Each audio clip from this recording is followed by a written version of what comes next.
사랑하는 성도 여러분, 오늘도 이른 새벽부터 하나님의 말씀을 사모하여서 또 이 자리에 나오신 또 여러분들을 주님의 이름으로 환영하고 축복합니다. 오늘은 여호수아서 13장 15절에서 33절 말씀을 통해서 하나님의 약속 그리고 그분의 신실하심에 대해서 함께 나누고자 합니다.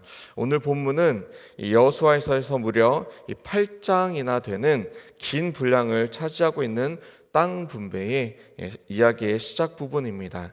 요단 동편의 땅을 분배받은 르우벤, 갓, 그리고 므낫세의 반 지파 이야기를 담고 있습니다. 여러분, 이들이 왜 요단 동편의 땅을 선택했는지 알고 계십니까? 민수기 32장을 보면 이들은 가축이 많았기에 목축하기에 좋은 땅을 선택했다라고 기록합니다. 그냥 많은 정도가 아니라 심이 많았다라고 민수기 32장 1절에 기록합니다. 그런데 자신들의 선택에는 책임이 함께 따랐습니다. 그들은 다른 지파들이 순차적으로 가나안 땅을 정복해 나갈 때에 함께 계속해서 그들과 함께 싸워야 했습니다. 오늘 이 본문 말씀을 통해서 크게 세 가지를 함께 살펴볼 것인데요. 첫 번째는 약속의 성취, 두 번째는 공평하신 하나님, 그리고 마지막으로 경계를 존중해야 함, 이렇게 세 가지를 하나씩 살펴보려고 합니다. 첫 번째로 이 땅 분배 기록은 하나님의 신실하심을 증거합니다. 약 500여 년 전에 하나님께서는 아브라함에게 약속하셨습니다. 내가 너에게 보이는 모든 땅을 너의 자손에게 주리니. 500년 전에 이 아브라함을 통해 주셨던 그 약속의 때가 바로 지금 가나안 정복의 때, 오늘 본문이 기록된 이때입니다. 아브라함은 100세가 되어서야 이삭을 얻었습니다. 그의 손자 야곱은 가나안을 떠나서 이 애굽에서 살아야 했습니다. 이스라엘 백성들은 400년간 애굽의 노예로 살았습니다. 출애굽 후에 40년간 광야를 헤맸습니다. 하지만 하나님은 이 긴 시간 동안에도 하나님께서 아브라함을 통해서 주셨던 그 약속의 말씀을 잊지 않으셨습니다.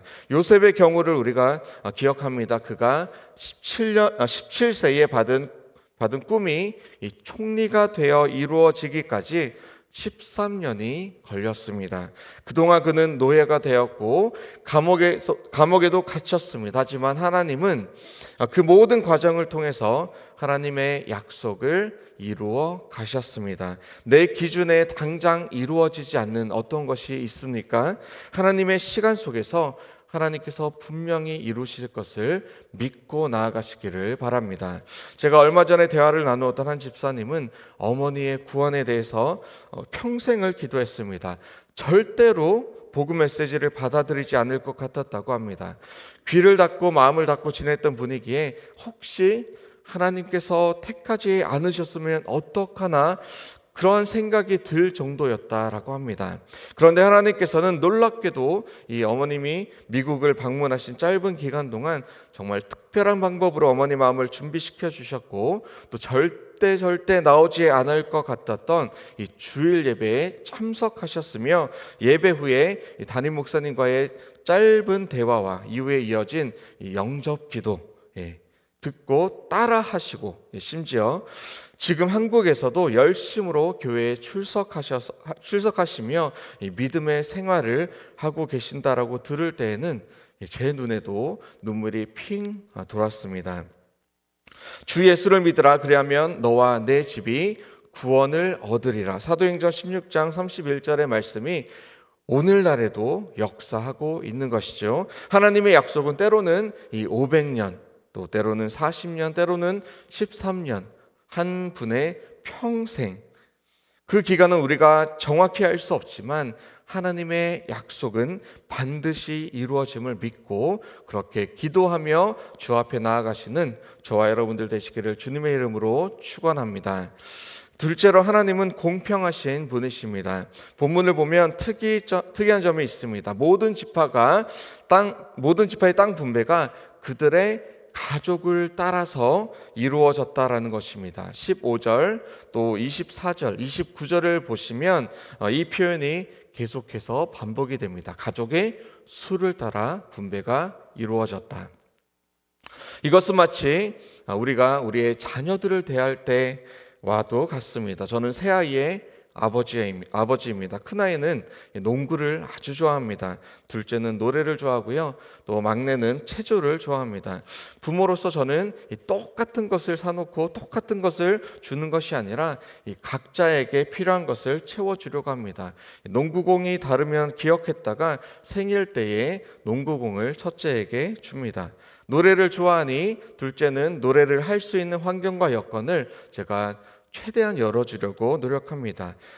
하이헤븐이라는 이 유튜브 찬양 율동 채널을 하면서 하나님께서 딸에게 주신 목소리로 찬양하고 또 녹음하면서 하나님 앞에 영광을 올려드리는 것이죠. 막내는 옆돌기를 정말 시도 때도 없이 합니다. 그 모습이 얼마나 이쁜지 모릅니다. 얼마 전에는 또 막 체조를 배울 수 있도록 짐내스틱에 보내달라 이렇게 저를 조르기 시작했습니다. 정말 기도 중에 있습니다. 주여 역사하소서. 하나님도 마찬가지입니다. 가족 수에 따라서 우리의 필요에 따라서 땅의 분배를 통해서 하나님의 공평하심을 그들을 지파에게 보여주시고 우리 삶 속에도 그렇게 역사하십니다. 출애굽기 16장을 보시면 많이 거둔 자도 남지 아니하고 적게 거둔 자도 모자라지 아니한다 라고 기록합니다. 출애굽 당시에 40년 동안 이스라엘 백성에게 사막과 같은 곳에서 광야에서 하나님은 신실하게 새벽마다 만나를 내려주셨습니다. 그런데 각 사람의 필요에 따라서 거두었는데 그 누구도 부족함도 없었고 남지도 않는 정말 적절한 양을 거두게 되었습니다. 출애굽기 35장부터 40장까지 보시면 성막을 이제 짓기 위해서 물건을 모으고 또 브살레가 오홀리압을 또 세우기도 합니다. 그런데 얼마나 많은 자들이 금은 보하며 또 천이며 필요한 것들을 가져왔는지 나중에는 모세가 그만 가져와라 라고 할 정도가 될 정도, 그렇게 많이 가져왔습니다. 이것이 하나님의 사람들이 하나님의 영광을 볼 때의 모습입니다. 셰키나 영광이 이 자발적으로 헌신하는 자들 가운데 그대로 임하게 되었습니다.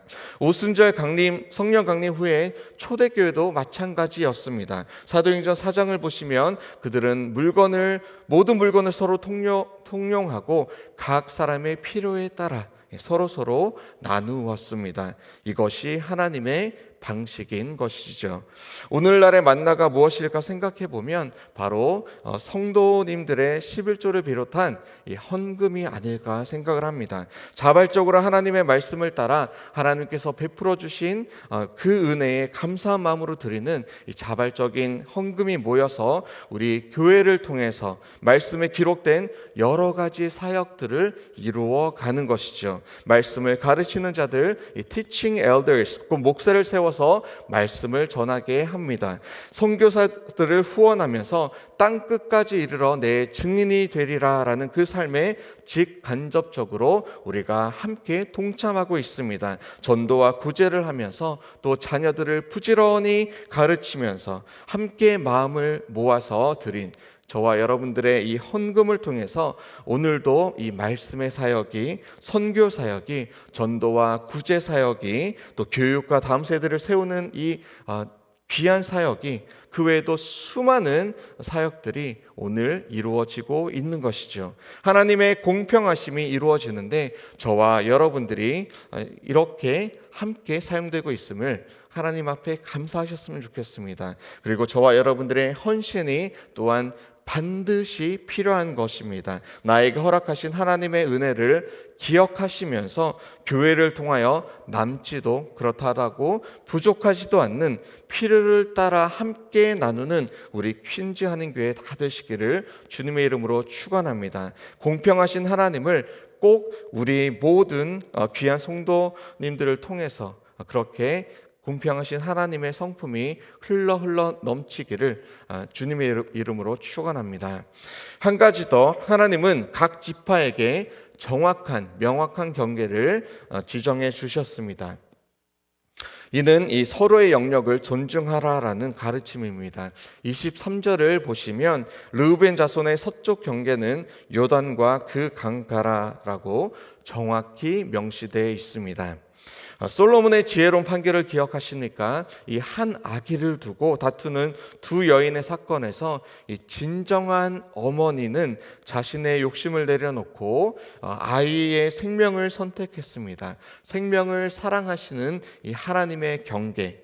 그래서 다른 어머니, 경계를 넘으려는, 생명을 죽이면서까지도 욕심을 채우려는 그 욕심 앞에 아이의 생명을 선택하는 이 하나님의 경계, 생명을 살리는 경계를 우리는 지혜롭다라고 표현을 합니다. 또한 아합 왕과 이 나봇의 포도원 사건을 기억하십니까? 열왕기상 21장에 나오는 이 나봇은 조상으로부터 물려받은 포도원을 가지고 있었습니다. 아합 왕은 이 포도원이 자신의 왕궁 옆에 있다라는 이유로 더 좋은 포도원이나 돈으로 바꾸자라고 했지만 나봇은 내 조상의 유업을 왕에게 주기를 여호와께서 금하실지로다라고 거절을 하게 되죠. 이는 단순한 거절이 아니었습니다. 레위기 25장 23절에 이 토지를 영구히 팔지 말 것은 토지는 다 내 것임이라 라는 이 하나님의 명령을 따른 것이었습니다. 그러나 아합과 이세벨은 이 하나님께서 정해주신 경계를 무시하고 거짓 증언으로 나봇을 죽이고 그리고 이 포도원을 빼앗았습니다. 결국 하나님의 심판으로 아합과 이세벨은 후에 비참한 최후를 맞이하게 되는 것 우리가 잘 알고 있습니다. 이 사건은 우리에게 하나님이 정하신 경계를 존중하는 것이 얼마나 중요한지를 보여줍니다. 우리도 때로는 욕심으로 인해서 하나님이 정하신 경계를 넘으려는 그러한 유혹을 받습니다. 하지만 그 경계는 우리를 보호하기 위한 하나님의 축복임을 우리는 기억해야 할 것입니다. 요즘 우리 사회에서는 갑질이라는 말이 유행합니다. 직장에서 또 사업장에서 때로는 우리 교회 안에서도 힘 있는 자가 약한 자를 누르는 일이 왕왕 일어납니다. 나에게 부여된 힘이 있다면, 만약에 권한이 있다면, 능력이 있다면 그것은 다른 사람들을 살리고 섬기며 또 세우고 나누기 위해서 하나님께서 저와 여러분들에게 주셨다라는 것을 기억하시길 축복합니다. 남자와 여자를 창조하시고 그 경계를 지키는 것, 생명을 주신 분이 하나님이심을 인정하며 생명을 살리고 세워가는 것, 죄인을 위해 죽으시며 살리시기 위해 십자가에서 죽으시며 부활하셔서 모든 믿는 자들의 소망이 되신 그리스도와 함께, 그와 함께 그의 길에, 그의 경계 안에서 우리가 살아가는 것, 이 모든 것이 하나님께서 세우신 인간을 위한 경계요, 그리고 이 땅에서의 생명과 우리의 영원한 생명을 세워가시는 하나님의 방법, 하나님의 경계인 것입니다. 하나님께서 세우신 이 경계를 존중하며 기억하며 그리고 세워가는 저와 여러분들 다 되시기를 주님의 이름으로 축원합니다. 말씀을 맺겠습니다. 사랑하는 성도 여러분, 우리는 오늘 말씀을 통해서 짧게 세 가지를 배웠습니다. 하나님은 약속을 반드시 지키시는 분이십니다. 그리고 각자의 필요대로 공평하게 나누어 주시는 분이십니다. 그리고 우리에게 바른 경계를 가르쳐 주시는 분이십니다. 이제 이 말씀을 붙들고 오늘 우리에게 주신 그 공간에서 살아가게 될 것입니다. 혹시 여러분들 중에 오랫동안 기다리는 약속이 있으십니까? 하나님을 신뢰하시고 또 오늘 말씀처럼 또 요셉처럼 여호수아처럼 하나님은 그분의 때에 그분의 약속을 아름답게 이루어 가실 것을 믿고 믿음 가운데 기도하며 오늘 하루 힘차게 살아가시는 저와 여러분들 되시기를 주님의 이름으로 축원합니다. 우리 함께 기도하시겠습니다. 하나님 아버지, 오늘도 우리 가운데 귀한 말씀을 허락하여 주셔서 감사합니다. 우리가 하나님의 이 약속의 말씀을 붙듭니다. 하나님의 때에 하나님의 방법으로 약속을 이루어 가시는 참 좋으신 하나님을 신뢰합니다. 우리의 필요를 공평하게 채워주시는 하나님을 믿습니다. 우리에게 바른 경계를 가르쳐 주셔서 또한 감사합니다. 우리가 그 경계 안에서 마음껏 주의 은혜를 누리며 살아가게 하여 주시옵소서. 오늘 이 모든 말씀 가운데 주의 뜻대로 우리를 사용하시며 또 주의 뜻을 이루어 가시는 참 좋으신 예수 그리스도의 이름으로 기도합니다. 아멘. 하늘에